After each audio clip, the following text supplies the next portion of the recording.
Bíblia em Tito, carta de Paulo a Tito, capítulo de número 2, nós vamos ler do verso 6 até o verso 15. Tito 2, do verso 6 ao verso 15, tá bem? Eu vou ler na NVI, por um motivo especial, porque a Bíblia que eu tenho é na NVI. E eu procurei algumas Bíblias na NAA para comprar, mas quase todas as Bíblias que você acha na NAA, ela vem com algum outro adendo, e eu particularmente tenho preferência por Bíblia sem nenhum tipo de comentário. E também eu sempre me importo muito com a aparência da Bíblia, né? E a Thomas Nelson lançou uma série de Bíblias maravilhosa. Pena que é só na NVI, né? Eu gosto da NVI, mas eu tenho preferência pela NAA. Mas eu achei que o texto da NVI ficou muito bem traduzido. Vamos lá, Tito 2, nós vamos ler do 6 até o verso 15. Se você não trouxe sua Bíblia e nem o seu celular, nós vamos acompanhar pela projeção. Está escrito assim: da mesma maneira, encoraje os jovens a serem prudentes. Em tudo, seja você mesmo um exemplo para eles, fazendo boas obras. Em seu ensino, mostre integridade e seriedade. Use linguagem sadia, contra a qual nada se possa dizer, para que aqueles que se opõem a você fiquem envergonhados, por não poderem falar mal de nós. Ensine os escravos a se submeterem em tudo a seus senhores, a procurarem agradá-los, a não serem respondões e a não roubá-los, mas a mostrarem que são inteiramente dignos de confiança, para que assim tornem atraente em tudo o ensino de Deus, nosso Salvador. Porque a graça de Deus se manifestou salvadora a todos os homens. Ela nos ensina a renunciar à impiedade, às paixões mundanas e a viver de maneira sensata, justa e piedosa nesta era presente. Enquanto aguardamos a bendita esperança, a gloriosa manifestação do nosso grande Deus e Salvador, Jesus Cristo. Ele se entregou por nós, a fim de nos remir de toda maldade e purificar para si um povo particularmente seu, dedicado à prática de boas obras. É isso que você deve ensinar, exortando, repreendendo-os com toda a autoridade. Ninguém o despreze. Vamos orar a Deus? Pedir a graça do Senhor sobre nós. Senhor nosso Deus, oramos ao Senhor pedindo a Tua graça, Pai. Pedimos que o Senhor fale aos nossos corações, que a Tua palavra possa inundar os nossos corações. Porque, de fato, se vivemos aquilo, se fazemos aquilo que acreditamos, precisamos crer na Tua palavra para que possamos vivê-la. Ó Deus, nos ajude a entendê-la e que possamos caminhar por esta epístola e aprender mais sobre o Senhor, sobre o que o Senhor espera de nós, sobre a forma como devemos viver, como devemos proceder, Pai. Ó Deus, que as nossas ações, que o nosso comportamento, ó Deus, não só na igreja, mas na sociedade, seja de acordo com a Tua palavra, Pai. Que à luz daquilo que Paulo escreveu a Tito, Senhor, sejamos transformados, Pai. Ó Deus, como dizia o sábio, que o Senhor possa nos ferir, para que possamos Te amar, Pai. Que a Tua palavra possa quebrar os nossos corações, que a Tua palavra possa destruir os nossos infernos e a escuridão da nossa alma, Pai. E que ela traga luz sobre nós, para que possamos caminhar pela verdade, Pai. Para que possamos andar em direção ao Senhor piedosamente, Pai. Até o dia do Senhor, Pai. Até o dia em que a glória do Senhor será revelada a todos, Pai. É em nome de Jesus que oramos, Pai. Amém, Senhor. A Bíblia fala muito pouco sobre Tito.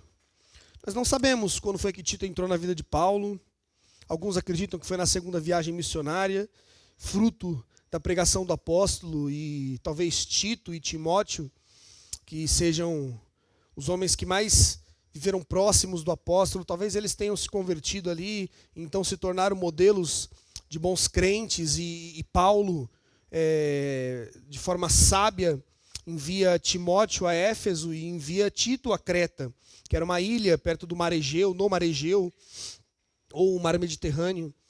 Mas como eu disse, nós não sabemos ao certo muito bem quem é esse rapaz, quem é Tito, de onde ele veio, o que come, o que ele faz, quais são os seus costumes. A Bíblia não fala muito sobre ele. Mas uma coisa que é certa sobre Tito é que ele sempre estava com Paulo. ele sempre andava com Paulo. Quando você lê a carta aos Coríntios, você percebe que ele estava na cidade de Corinto com Paulo, auxiliando Paulo a botar ordem em toda a bagunça que havia em Corinto. Quando você lê Atos 15 e também quando você lê a carta de Paulo aos Gálatas, você percebe que ele também foi para Jerusalém com Paulo e Barnabé, quando instaurou-se aquela grande confusão por causa dos judeus, ou se o evangelho deveria ser ou não pregado aos gentios, lembram disso? Paulo e Barnabé vai a Jerusalém, então eles fazem aquele concílio, Tiago fala, Pedro fala, Paulo fala, Barnabé fala, mas Gálatas nos narra que Tito também estava com Paulo nessa época. Ou seja, nós sabemos que ele era um rapaz muito presente na vida de Paulo. E você percebe isso nessa epístola, porque quando Paulo escreve, você sente a mesma coisa que você sente quando você lê Timóteo. Você sente um amor de Paulo por um jovem pastor, por um jovem evangelista, que foi incumbido de uma missão muito difícil, que era continuar o trabalho que Paulo começou em Creta. E a gente sabe que isso era muito difícil, porque geralmente, aonde Paulo passava pregando o evangelho, o que vinha depois?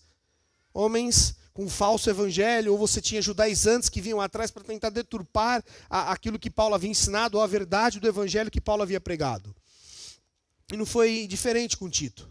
Quando Paulo prega o evangelho em Creta e se formam algumas igrejas ali, Paulo tem que ir embora. Afinal, Paulo não era um pastor de uma comunidade local, ele era o apóstolo dos gentios. E ele naturalmente saía por toda a Ásia Menor pregando o evangelho. Então, Paulo, ele deixa Tito nessa região de Creta, nessa ilha de Creta. É bem provável que havia muitas igrejas nessa região. E Tito é deixado ali para que ele pudesse organizar as igrejas. E você percebe isso, primeiro porque Paulo dá muitas instruções na carta a Tito, se você ler o capítulo 1, falando sobre como deveriam ser os líderes da igreja. Ele fala sobre os presbíteros, ele fala sobre os bispos, ou seja, a ideia que dá é que Paulo deixou este jovem para que ele pudesse organizar as coisas nessa região.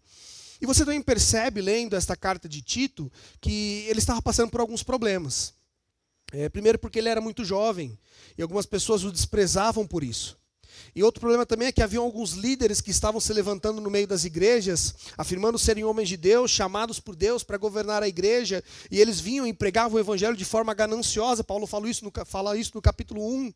E esses homens estavam pervertendo o evangelho naquela região de Creta, naquela ilha.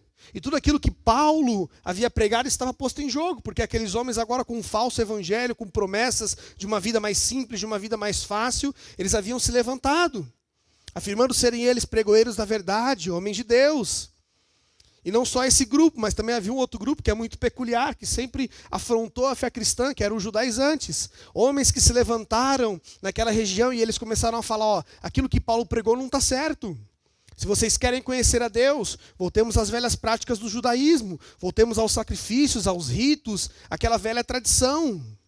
Então Tito enfrentava todas essas lutas. E ainda muito jovem, ele tinha que passar por tudo isso, ele precisava fazer com que as pessoas o ouvissem. Ele precisava organizar as igrejas, ele precisava dar continuidade ao trabalho de Paulo. E é muito provável que Paulo escreveu essa epístola não só para Tito, mas para que essa epístola fosse lida para toda aquela ilha de Creta, para que as pessoas pudessem confiar em Tito. Porque o que Paulo está fazendo é escrever uma carta para usar do seu apostolado, de toda a sua autoridade, para dizer para aquela região em Creta que Tito era alguém digno de confiança.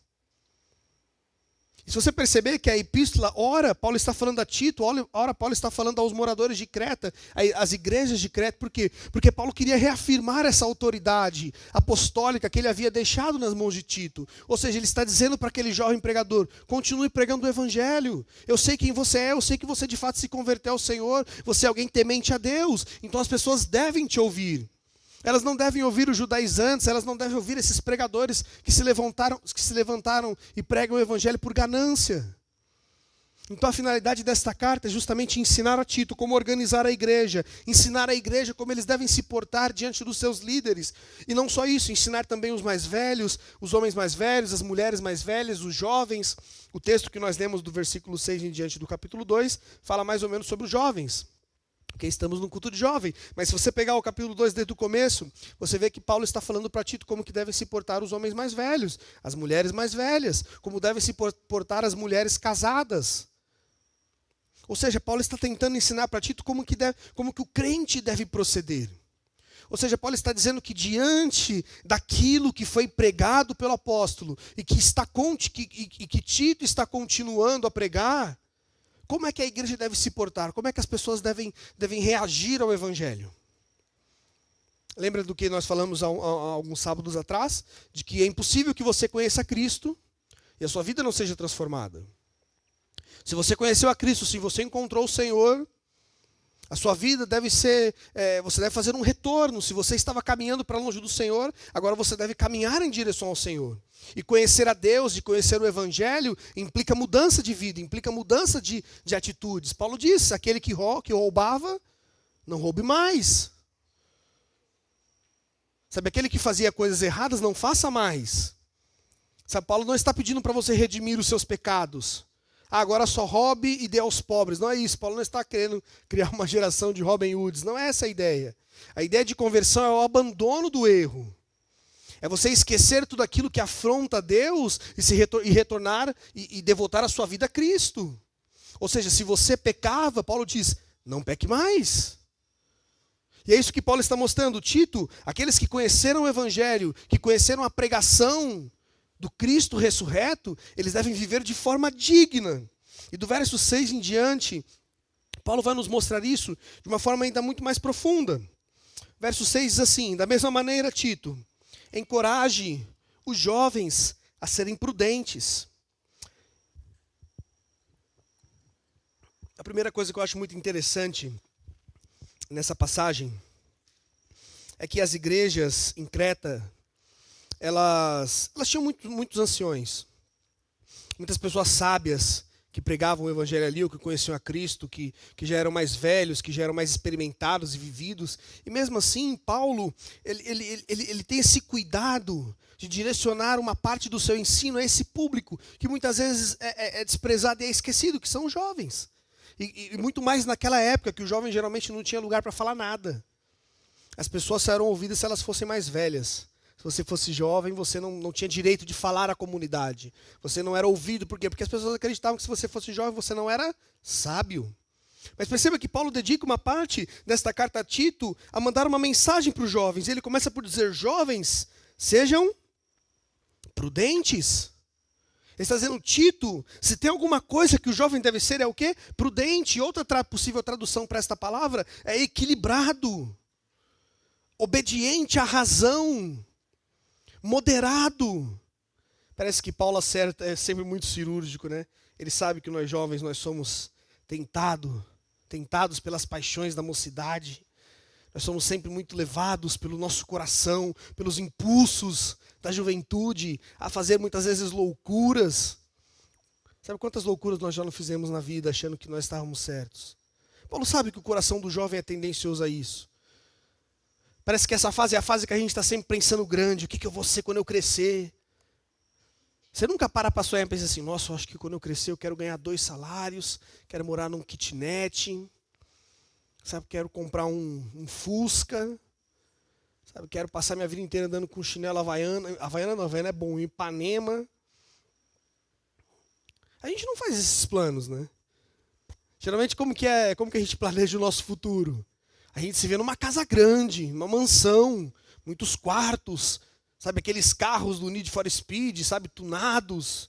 A gente pensa numa mulher bonita ao nosso lado, coisas grandes, um trabalho bom, muita coisa, fartura, viagens. O nosso coração é tentado a isso. Na juventude nós somos levados a isso. A pensar sempre grande, a estar sempre desesperado para fazer, para construir. A gente está sempre desesperado para fazer as coisas acontecerem. A juventude, de fato, ela é sempre tentada por esse coração desequilibrado, por esse abandono da razão, por esse amor às paixões do mundo.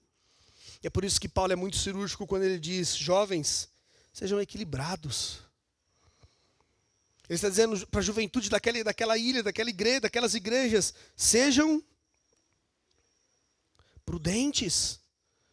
Pensem antes de fazer as coisas. Calculem.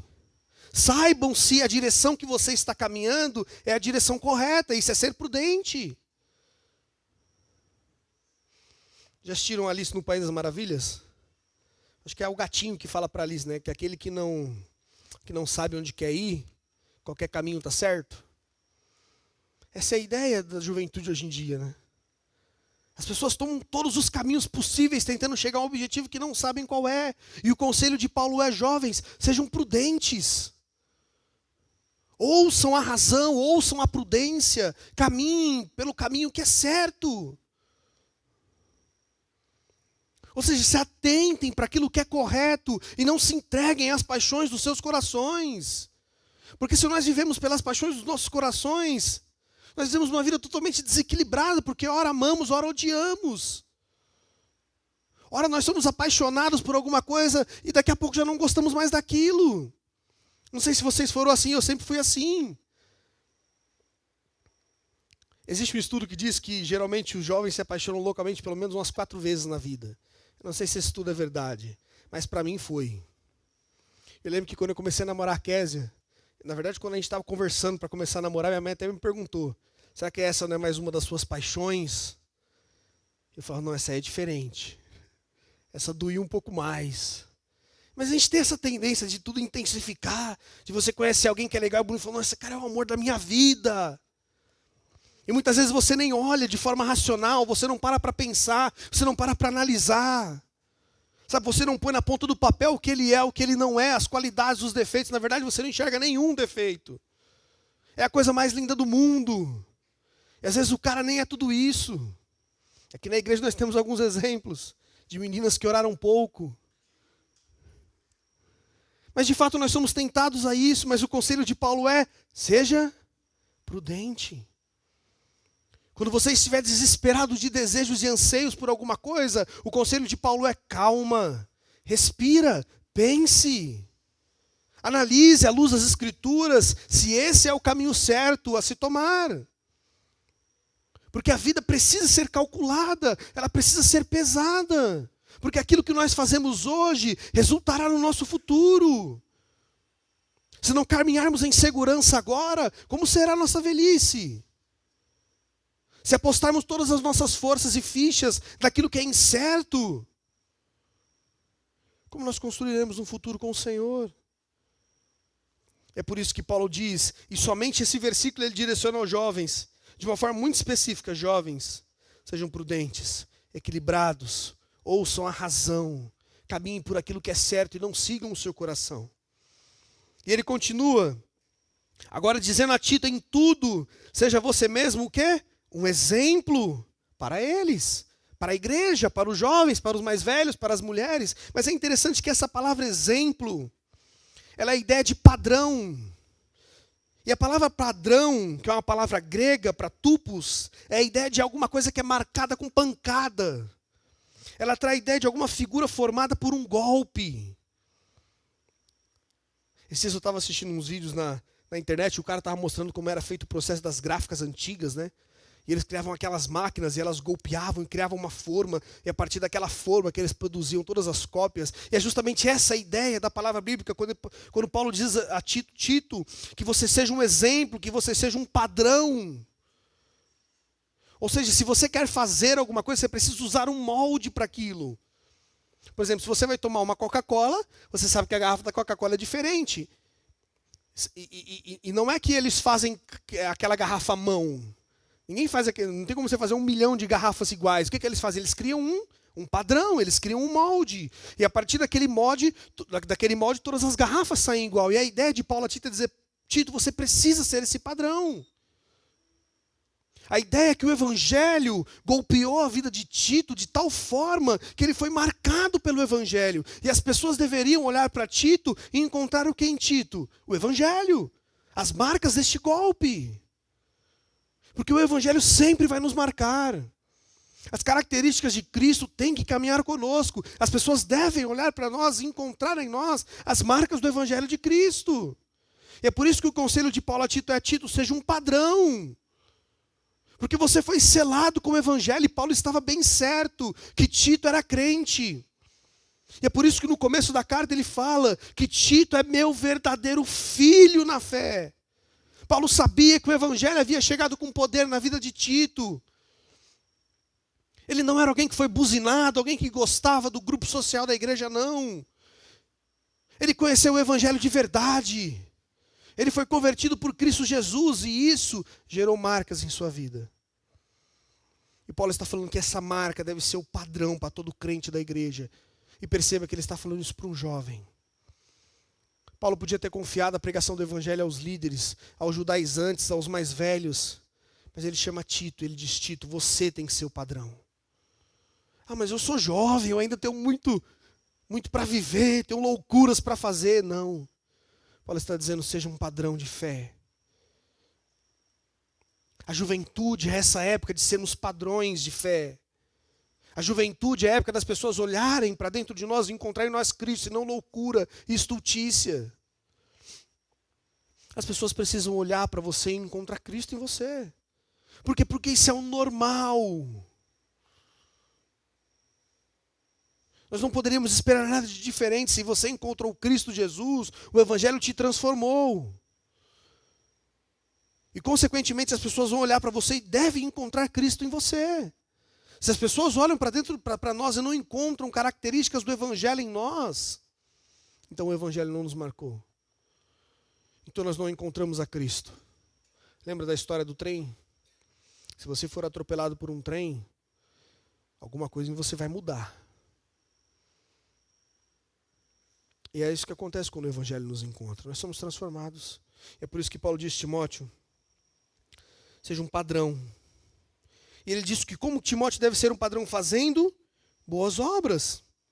Olha que interessante, Paulo não está dizendo que Timóteo deve ser um padrão apenas pelo aquilo que ele crê. Isso também é importante. Como eu disse, nós fazemos só aquilo que nós cremos. Mas perceba que Paulo está dizendo que esse jovem cristão, ele só demonstra que foi salvo e só demonstra sua fé pelas boas obras. Ele não está dizendo: Timóteo, seja um grande intelectual, que fale muito bem sobre Cristo. Seja um grande pregador. Não é isso que Paulo está dizendo. Paulo está dizendo: Timóteo, seja um grande crente. Como é que você é um grande crente? Demonstrando ser um grande crente. Como é que você mostra que Cristo transformou a sua vida com um belo discurso? Não. Quando você acorda pela manhã e agradece ao Senhor, aí você vai na padaria, você pede um pão, você dá bom dia, você dá um bom sorriso, você fala com as pessoas, você é gentil, você é amável. No seu condomínio você não arruma confusão, você tenta só apaziguar as confusões. Aí você vai para a sua escola, você estuda, você se dedica, você não cola na prova, você não tenta comprar os professores através da amizade. É isso que Paulo está falando, Tito. Mostra aquilo que você crê através da forma como você vive, Tito. Seja um exemplo em boas obras. Em seu ensino, mostra integridade e seriedade. O que Paulo quer dizer com isso, Tito? Você quer que as pessoas acreditem naquilo que você fala? Então viva. Você quer que as pessoas deem atenção àquilo que você prega? Então viva. Você quer que as pessoas acreditem em você? Viva. Parece até muito... Como que Tito não podia saber disso? Mas perceba o que está acontecendo. Paulo está falando isso para reforçar essa ideia à igreja de Creta. De que o verdadeiro cristão é aquele que vive. Não basta dizer que é crente, não basta vir ao culto. O evangelho precisa transformar o seu dia a dia. A sua vida ordinária deve mostrar Cristo. Aquilo que você faz em oculto, em público, deve demonstrar Cristo. A forma como você trata os seus pais, a forma como você trata a sua família, a forma como você lida com os seus amigos, como você lida com as pessoas que você não conhece, a forma como você trabalha, a forma como você estuda, a forma como você namora, ou a forma como você não namora. Todas essas coisas devem revelar o Senhor, devem revelar a glória de Deus. Porque o que Paulo está nos dizendo é que o evangelho sempre vai nos levar a boas obras. Se você comprar uma muda de goiaba, plantar no seu terreno, e essa muda nunca der goiaba, eu tenho certeza que você vai arrancar esse pé e jogar fora. Porque se nós compramos uma muda de goiaba e plantamos, nós queremos goiaba. E o evangelho, ele segue a mesma lógica. Se Cristo plantou em seu coração a semente do evangelho, ela precisa florescer. Se você for para as parábolas do reino em Mateus, você percebe que Jesus diz isso: o evangelho sempre cresce, progride, transforma, muda, ele nunca fica parado. A ponto de Tiago dizer que a fé sem obras é o quê? Ela é morta. E Paulo está reafirmando: Tito, seja um exemplo em boas obras. E mostra integridade. O que é integridade? É você viver aquilo que você fala. Ele diz integridade e seriedade, ou seja, Timóteo, viva de acordo com aquilo que você crê. Porque as pessoas vão ver isso em você. E ele continua, verso 8. Use linguagem sadia. Olha que interessante a ideia de Paulo, dizendo Timóteo, ou dizendo a Tito, Tito, até a sua linguagem deve ser sadia. E o que quer dizer uma linguagem sadia? A ideia de Paulo é dizer, Timóteo, a sua linguagem deve fazer as pessoas crescer. As pessoas precisam crescer ao ouvir aquilo que você diz. Ou seja, aquilo que você tem a dizer deve produzir alguma coisa. Ou seja, Tito, para de abrir a boca para coisas que não servem de nada. Que as suas palavras não ofendam o evangelho. Que as pessoas, ao ouvirem aquilo que você diz, não se escandalizem da fé. Eu sei que às vezes é difícil a gente abandonar alguns vícios. Eu sei que às vezes é difícil, mas a gente gosta muitas vezes de fazer muitas brincadeiras que não convém à fé. E o que Paulo está dizendo a Tito? Tito, as pessoas estão observando o que você está falando. O seu jeito de se portar publicamente está sendo observado pelas pessoas. Ainda mais a Tito, que tinha sempre pessoas o perseguindo, querendo tomar o seu lugar. Que estavam só procurando uma brecha para arrancá-lo dali. Então Paulo está dizendo, Tito, tome cuidado com aquilo que você fala. Aquilo que você falar deve ser sadio, deve fazer as pessoas crescer. Ele diz palavras que concordem com a sua fé, palavras que sejam puras, isentas de corrupção. Que aquilo que saia da tua boca seja puro. Sabe, você que é crente, você não pode ficar emprestando a sua boca para coisa que é impura. Ah, Vinícius, mas eu estou entre meus amigos aqui, a gente faz umas piadinhas de conotação sexual, não tem problema. A gente é crente, né? A gente só está entre amigos. Tem sim. Porque a Bíblia fala que a sua boca fala do que o seu coração está cheio. Eu sei que às vezes a gente interpreta muito mal esse texto, né? A gente fala, não, Vinícius, mas eu falei isso aqui é brincadeira, meu coração não tem isso. Não tem sim. A Bíblia não está mentindo, não. Se você só vive fazendo piadinha de conotação sexual, o que tem no seu coração? É o evangelho? Não. É por isso que Paulo fala, cuidado. Não empresta sua boca para corrupção. Não empresta sua boca para mentira, para aquilo que não edifica, para aquilo que não convém, para destruir as pessoas, para falar mal, para deturpar, para perverter. Paulo diz, cuidado com isso, Tito. Ele diz assim, use linguagem sadia contra a qual nada se possa dizer, para que aqueles que se opõem a você fiquem envergonhados por não poderem falar mal de nós. Olha que interessante que Paulo diz. Primeiro ele diz, Tito, você deve falar de forma sadia, mas no final ele diz, para que as pessoas não falem mal de nós. O que Paulo está querendo nos ensinar? A sua conduta pode envergonhar ou não a igreja, que é o corpo de Cristo. Às vezes você acha que aquilo que você faz só reflete em você, não é verdade. Se você vive por aí como um descrente, sabe o que as pessoas vão falar? Ah, aquela igreja não deve aceitar pessoas assim. Ele vive mentindo, então deve ser permitido mentir naquela igreja. Paulo está dizendo que a forma como Tito vive envergonha ou não o evangelho. Você já parou para pensar nisso? Que quando você está lá nessa sala de aula, que você não sabe, que você chega na prova, pergunta ao professor o que vai cair, ele fala lágrimas. E aí você começa a fazer a prova desesperado, que você não sabe nada, aí você olha a folha do seu coleguinha. Ah, agora eu sei. Às vezes o seu coleguinha sabe tanto quanto você. Você vai lá e cola. E você fica orgulhoso, porque você conseguiu tirar 10 na prova. Paulo está dizendo que você envergonha a família de Cristo. Você envergonha a fé. Você envergonha a boa conduta. Paulo está dizendo que a forma como nós vivemos implica na vida dos nossos irmãos. Por quê? Porque somos o quê? Um corpo. Não dá para você sair correndo e dar uma bica na quina do móvel e não sentir dor. O seu corpo inteiro vai sofrer. Ou seja, quando você não se porta publicamente de forma digna do evangelho, você está aí colocando em jogo o corpo de Cristo. Paulo está dizendo, você está envergonhando o corpo de Cristo. Tito, você está me envergonhando. Você está envergonhando a igreja em Creta, a igreja em toda a Ásia Menor. Todos os salvos, todos os eleitos em todos os tempos. Até mesmo Abraão, Isaac e Jacó. Porque nós somos todos eleitos da mesma família em Cristo. Perceba que seriedade que é o nosso chamado a essa vida pública. Paulo está dizendo que se você viver de forma sadia, íntegra, piedosamente, as pessoas não terão nada do que falar de você. Pelo contrário, Paulo diz que aqueles que se opõem a você ficarão envergonhados, porque eles não terão nada para falar de você. Será que alguém tem alguma coisa a dizer de você? Será que alguém tem alguma denúncia a fazer de nós? Eu sei que não é fácil caminhar, não é fácil, a perfeição é difícil, embora seja a exigência do Evangelho, a perfeição, mas não é fácil. Mas que nós possamos viver, sabe, eliminando essas arestas, tirando essas coisas que nos envergonham, e caminhando rumo à santidade, à piedade.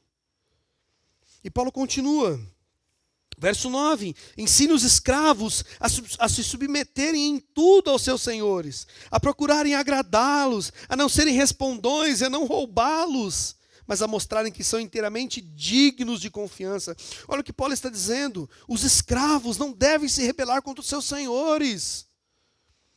O que Paulo está fazendo aqui não é pregando o evangelho que promete a libertação do governo romano, ou mesmo dos senhores. Paulo está dizendo que até mesmo os escravos, que era uma das classes mais miseráveis daquela época, eles deveriam se submeter aos seus senhores. Eles deveriam trabalhar para eles como de uma forma fiel, íntegra, sem roubá-los. Ah, mas meu chefe não vai dar conta que faltou aqui. Nossa, eu conheci tanta gente que trabalhava no mercado, que pegava um chocolatinho aqui, outro chocolatinho ali. Ah, não vai dar conta. Paulo está dizendo, viva de forma íntegra. Até os escravos devem viver assim. Ah, mas a escravidão é errada, mas Paulo está dizendo que naquele contexto em que eles viviam, ela existia, era uma realidade presente. Existiam homens que eram tratados como bichos e como os animais. E Paulo dizia que esses homens deveriam viver de forma digna e deveriam honrar os seus senhores. A ponto de Paulo dizer, eles devem procurar agradá-los e não serem respondões e não roubá-los, mas mostrarem que são dignos de confiança. Olha o que Paulo está dizendo, o que o Evangelho faz. Sabe, não há nada mais, Calvino dizia que não há nada mais contrário à natural disposição humana do que a submissão. O nosso coração não gosta de se submeter. Por natureza nós queremos nos rebelar a tudo. Mas Paulo diz até os escravos devem ser submissos aos seus senhores. Por que Paulo diz isso?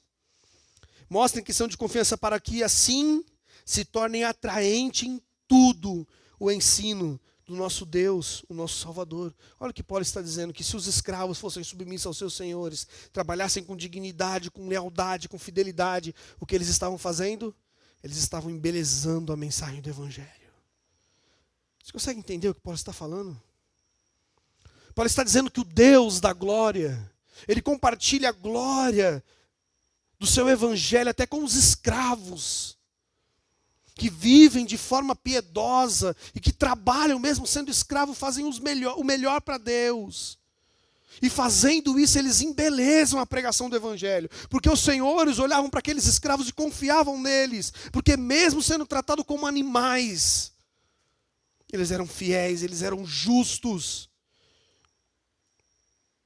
Então as pessoas olhavam para esses homens e viam neles o Evangelho de Cristo Jesus. Paulo está dizendo que quando você não é submisso, que quando você não faz o seu melhor, você está envergonhando o Evangelho, você está tirando a beleza da pregação do Evangelho. Como que alguém vai ser atraído por Cristo Jesus, se não ver em você fidelidade, compromisso, submissão? Como é que você vai falar de Deus para o seu chefe se você rouba ele? Se você tem que entrar às 9, você entra às 10.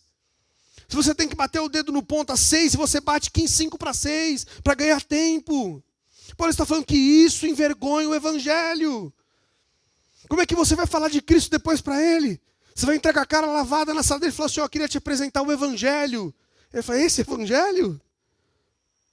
Esse Evangelho do preguiçoso, do soberbo, do arrogante, do insubmisso? Paulo está dizendo que até os escravos participavam da obra bendita de Cristo Jesus, da pregação do Evangelho, quando eles eram submissos aos seus senhores. Paulo sabe que o nosso coração odeia a submissão. E é por isso que ele usa esse exemplo da escravatura. Perceba que incrível isso, o Evangelho transforma até o coração do escravo. O evangelho é capaz de fazer o escravo trabalhar com fidelidade para o seu senhor. O evangelho é capaz de fazer com que você ame o seu inimigo. O evangelho é capaz de fazer com que você ame as pessoas que te odeiam. O evangelho faz isso em nossos corações. E quando você ama as pessoas que te odeiam, sabe o que você está fazendo? Aquilo que Paulo diz, você está embelezando. Você está fazendo o evangelho se tornar o quê? Atraente. A pessoa vai olhar para você e falar assim, esse Cristo só pode ser atraente. Esse Cristo só pode ser maravilhoso, porque eu faço mal para esse cara, e ainda assim ele me ama, ele me faz o que é bom. E Paulo continua, versículo 11, porque a graça de Deus se manifestou salvadora a todos os homens. Perceba que aqui Paulo está fundamentando a sua argumentação. Por que nós devemos viver de forma íntegra? Por que devemos ser submissos? Por que devemos temer a Deus? Por que devemos fazer tudo o que fazemos? Paulo diz, porque por causa da graça de Deus.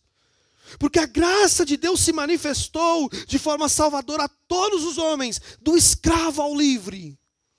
Todos foram atingidos por essa enorme graça. E perceba o que Paulo está falando aqui não é universalismo, dizendo que Cristo morreu por todos, não é isso.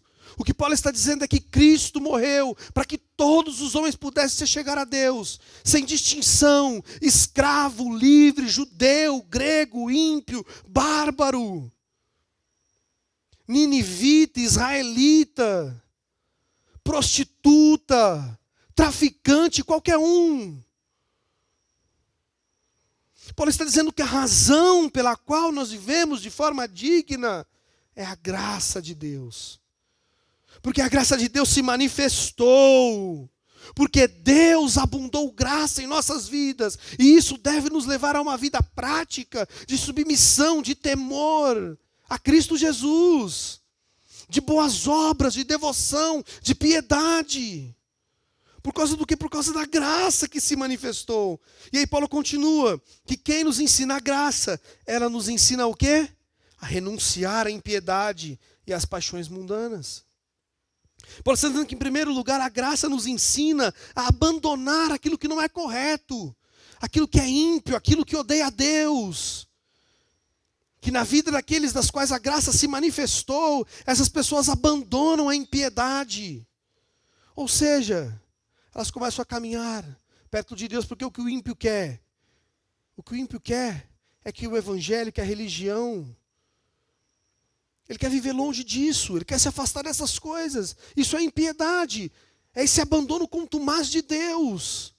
Mas quando a graça de Deus se manifesta, nós abandonamos a impiedade. E não só isso, Paulo diz que nós abandonamos e renunciamos às paixões mundanas. Aquilo que o mundo tem a nos oferecer não é mais atraente, porque encontramos um tesouro, Cristo Jesus. O evangelho faz isso, a graça salvadora de Cristo faz isso. Nós abandonamos as paixões do mundo. E também nos ensina a viver de maneira sensata, justa e piedosa nesta era presente. E por que Paulo usa esse termo, nesta era presente? Porque Paulo sabe que não é fácil viver no mundo que vivemos. O mundo exalta o diabo como se ele fosse o senhor das coisas. A impiedade como se fosse a forma certa de viver. Mas Paulo está dizendo que onde a graça de Deus abundou, as pessoas podem viver sem ser escravas do pecado.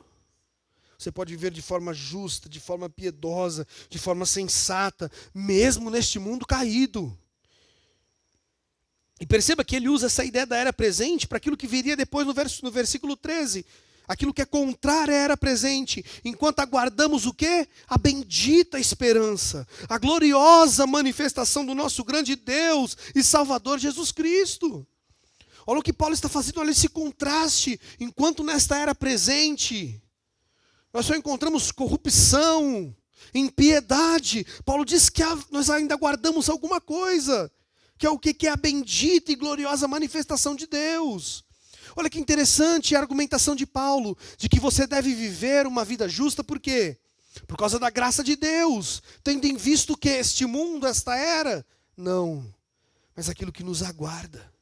E o que Paulo fala que nos aguarda é a gloriosa manifestação de Deus. E perceba que a ideia dessa gloriosa manifestação de Deus não é só de que veremos a Deus em todo o seu poder e glória, não é só isso. mas de que o mundo verá todas as coisas transformadas, de que todos os olhos verão a glória de Deus manifesta de forma mais pura. Aquilo que tanto esperamos, é por isso que Paulo chama de esperança. Aquilo que tanto esperamos, um dia nós veremos Deus retornando para buscar a sua igreja. E não só buscando a sua igreja, mas levando ela para viver a eternidade ao seu lado. Perceba que aquilo que Paulo está nos dizendo é que o nosso coração deve caminhar nesta terra tendo em vista aquilo que nos aguarda. Sabe, as nossas motivações, as nossas paixões não podem estar neste mundo. Mas Paulo está dizendo que o crente piedoso caminha olhando para essa gloriosa manifestação do Senhor. Essa nossa esperança de encontrarmos salvação, onde não haverá mais choro, onde não haverá mais morte, onde não haverá mais ranger de dentes. É isso que aguarda os crentes, é isso que aguarda os piedosos. Olha que interessante o que Paulo quer nos ensinar também, de que o resultado, a paga da vida do justo, não é a vida, não é a vitória aqui na terra. O escravo que se dedica a servir o seu senhor, talvez ele não ganhe nada nesta vida. Mas Paulo está dizendo que tão certo como vive o Senhor, por mais que você passe a vida inteira sendo escravo nesse mundo, se você temeu a Deus, você vai ver a manifestação do Filho de Deus. Você vai ver a glória de Deus. Você vai participar do reino eterno do Messias, de toda a sua justiça, de toda a sua riqueza, de toda a sua glória, de todo o seu esplendor. Porque a paga da piedade não é a vitória sobre este mundo, não é isso. A paga da piedade é esta esperança, é esse encontro com aquele que nos salvou, com Jesus Cristo, porque o céu só é céu porque Cristo está lá. Sabe, onde Cristo está é maravilhoso. Você não deve ansiar o céu porque lá tem rua de ouro. Porque tem muita gente que quer ir para o céu porque quer andar em cima de ouro, quer ver coisa brilhante. Sabe, está cheio de corintiano tentando ir para ver se dá um pouco no ouro. Não é essa a ideia do céu. A glória do céu é Cristo Jesus. É saber que nós encontraremos aquilo que nós perdemos no Éden. É saber que o que espera aquele que se dedica à piedade é a eternidade com seu Criador. E aquele que passou a vida inteira sofrendo como um escravo aqui, será eternamente livre. Encontrará o seu Senhor. Encontrará Jesus que dirá assim: "Eu pode entrar, você faz parte. Você é o meu povo, você é minha igreja." E Paulo continua, dizendo ainda sobre Cristo Jesus, ele se entregou por nós. E ele se entregou a fim de nos remir de toda maldade, e de nos purificar para si mesmo, e de purificar para si mesmo um povo particularmente seu. Então olha que interessante, Paulo está dizendo que essa esperança, ela se dá por causa da obra de Cristo Jesus. Nós esperamos essa manifestação gloriosa de Deus, por quê? Porque nós temos essa promessa em Cristo Jesus. Porque qual que foi a obra de Cristo Jesus? De que Ele se entregou por nós, para nos remir da maldade.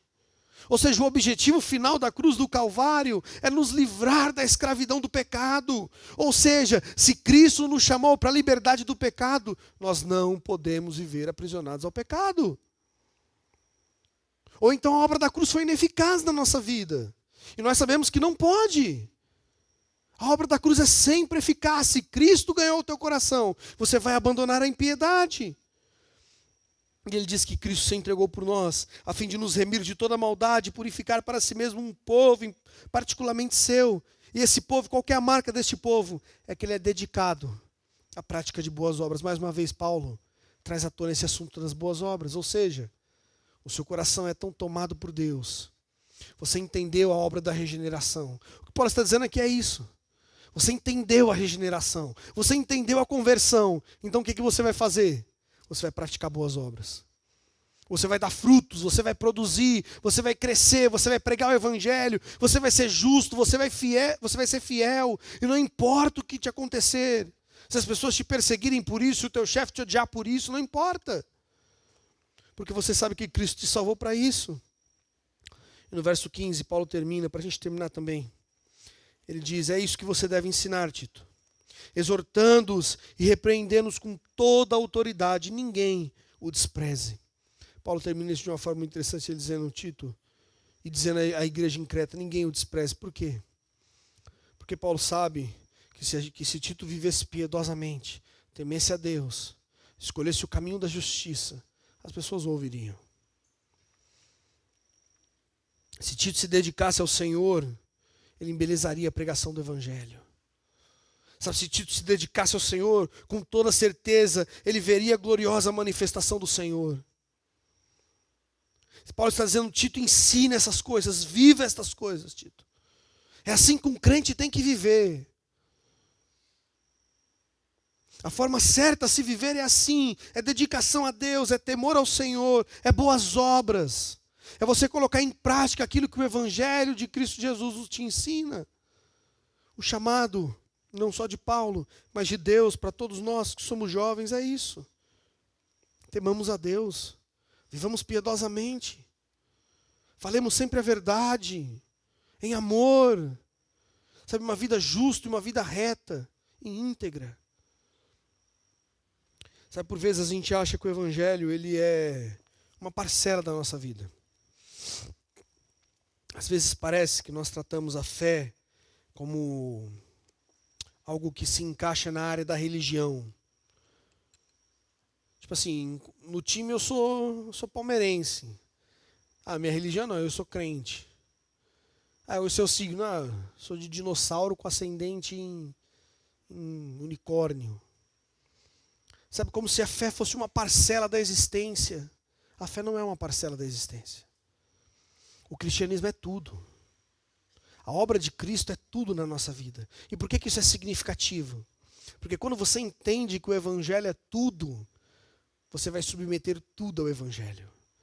Você vai submeter a sua vida diária, você vai submeter a sua fé, você vai submeter a sua rotina, você vai submeter o seu trabalho a isso, a sua educação a isso, a escola, a faculdade, o namoro. Todas as coisas vão estar submissas a Cristo, porque você entender que o Evangelho é tudo. Que a coisa mais importante da vida do jovem é temer ao Deus, é glorificar a Deus. E assim a gente vai ser mais relevante. Lembra do que Paulo disse? Que se você fizer isso, você embeleza a pregação do Evangelho. Quer ser alguém relevante para o mundo?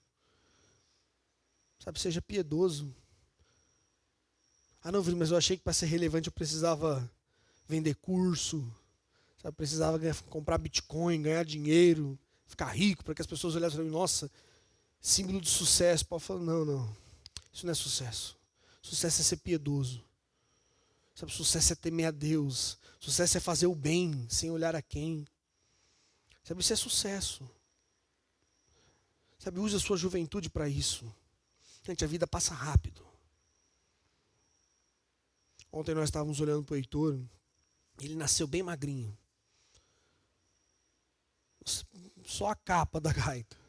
Você olhava e falava, meu Deus, vai quebrar. Aí hoje você pega ele no colo, tá com um bochechão assim, sabe?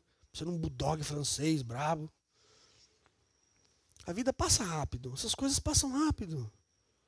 Sabe, às vezes eu pego os meus filhos no colo e falo, meu Deus do céu, Senhor. Sabe, a vida está indo embora, cara. Sabe, ontem eu estava na rua jogando bola, bolinha de gude, sabe, caindo dentro de vala. Sabe, hoje eu tenho 3 filhos para cuidar, sabe, tenho a igreja, tenho tanta coisa para fazer, A vida passa rápido, então não perca tempo. Sabe, não fica achando que um dia vai dar tempo de você se consertar, porque esse dia não vai chegar, faça isso agora. O chamado de Deus é para agora. Use a sua vida em favor de Deus agora. A vida vai passar muito rápido. Sabe, daqui a pouco você está com 50, caindo, sabe, sentindo dor. Já não vai aguentar mais jogar bola, já não vai aguentar mais fazer nada. Sabe, viver vai te custar. Você vai notar que para levantar da cama dói. Você vai ver que vai começar a aparecer músculo que você nem tinha, porque você vai sentir dor neles. A vida vai passar. Sabe, então o conselho de Paulo é: use agora, jovens, vivam de forma sábia agora. Sabe, use a sua juventude para ser sábio. Lembra que o que eu acho muito significativo na carta de Tito é isso. Paulo está escrevendo não para os idosos também, mas Paulo está escrevendo para os jovens. Paulo está dizendo: use a sua juventude para embelezar o evangelho. Use a sua juventude para mostrar Cristo. Não perca a sua juventude. Sabe, deixa eu te fazer uma pergunta. No seu trabalho, as pessoas te procuram para resolver problemas difíceis? O seu patrão te procura para falar: briguei com a minha esposa, o que eu tenho que fazer? As pessoas te procuram falando: você pode orar por mim? Porque eu estou desesperado, eu não sei o que fazer da minha vida. Na sua faculdade, as pessoas te procuram falando: você pode me ensinar a matéria? Porque subentende-se que se você é crente, você se dedica a aprender. Sabe, na sua escola, você é exemplo para alguma coisa? Nós deveríamos nos preocupar com isso. Porque a forma como vivemos significa o que temos aqui dentro. Os nossos pressupostos, as nossas crenças.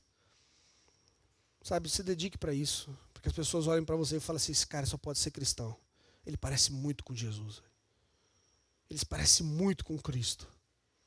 Sabe, isso de fato é o ápice da vida. Isso de fato é, como diria o nosso grande guru aí, ó, isso é a senha, isso é descobrir o segredo. Sabe, viva para Cristo. Vamos orar?